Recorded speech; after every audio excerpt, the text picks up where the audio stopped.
আসসালামু আলাইকুম বন্ধুরা, তোমরা সবাই কেমন আছো? আশা করি সবাই ভালো আছো। আজকে আমি বানাবো স্কোয়াশের কষা দিয়ে ভর্তা রেসিপি।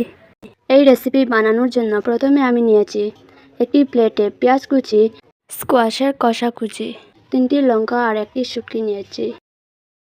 গ্যাসের চুলা অন করে কড়াইতে নিলাম স্কোয়াশের কষাগুলো। এগুলো দেওয়ার পর পরিমাণ মতো লবণ দিয়ে একটু নাড়াচাড়া করে নিলাম। পরে সিদ্ধ হওয়ার জন্য পরিমাণ মতো জল দিয়ে দিলাম।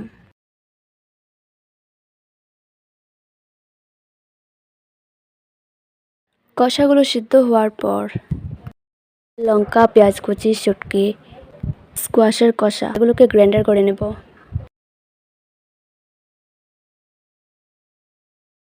তো বন্ধুরা, হয়ে গেল স্কোয়াশের কষা দিয়ে ভর্তা রেসিপি। ভিডিওটি ভালো লাগলে একটা লাইক করে দিও, আর চ্যানেলে যদি নতুন হয়ে থাকো তাহলে সাবস্ক্রাইব করে দিবেন প্লিজ।